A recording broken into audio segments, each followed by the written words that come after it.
for example, is mediated by unconscious forces. And you know that perfectly well. And this is another Freudian observation.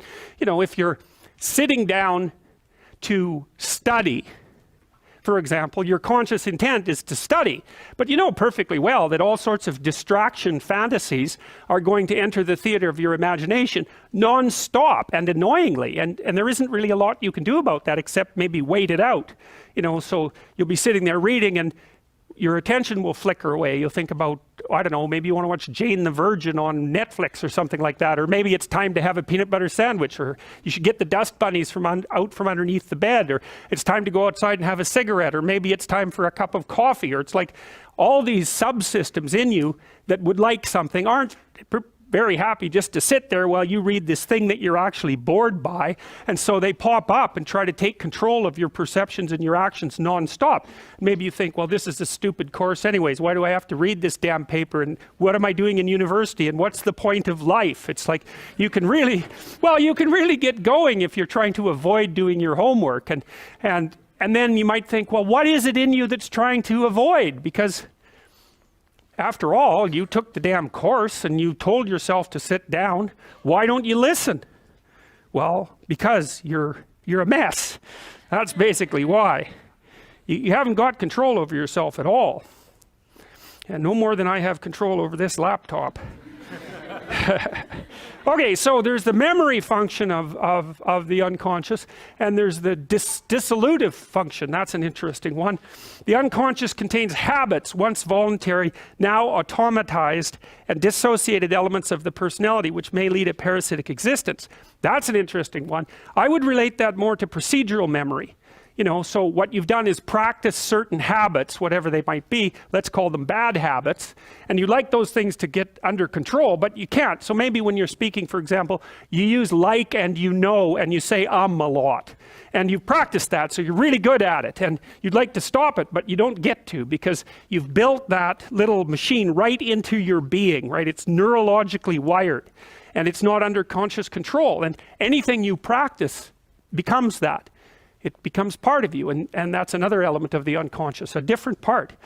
And then there's a creative part, which is that, well, you know, you're sitting around and maybe you're trying to write something, or maybe you want to produce a piece of art or a piece of music, or maybe you're just laying in bed dreaming and you have all these weird ideas, and especially in dreams, it's like, where do those things come from? And even more strange, one of the things that's really weird about dreams, and almost impossibly weird, is that you're an observer in the dream. It's like a dream is something that happens to you. Well, you're dreaming it, theoretically, so how is it that you can be an observer? It's almost like you're watching a video game or a movie, but you're producing it, at least in principle, although the psychoanalysts would say, well, no, not exactly. Your ego isn't producing it, your unconscious is producing it. It's a different thing. It's a different thing. And of course, Jung would say, well, it's deeper than that. The collective unconscious might be producing it. It's, in some sense, it isn't you exactly, or it isn't the you that you think of when you think of you. And that's the ego from the Freudian perspective, the you that you identify with. That's the ego. And outside of that is the unconscious. The id, that's more the place of impulses. And you could think about those as the biological subsystems that can derail your thinking, right? And that govern things like hunger and sex and aggression and your basic instincts is another way of putting it. And it's a reasonable way of thinking about it, because these are subsystems that you share with animals. You share them certainly with mammals. You share most of them with reptiles. You share a lot of them with amphibians, and even going all the way down to crustaceans. There's commonality, for example, in the dominance hierarchy circuits. And so these are very, very old things. And the idea that you're in control of them is, well, you're not exactly in control of them. And I would say the less integrated you are, the less you're in control of them, and the more they're in control of you. And that can get really out of hand. You know, you can be like with people who have obsessive compulsive disorder, for example, which seems to be, I would say, the dissolutive elements in some sense of the unconscious, the way that it's portrayed here.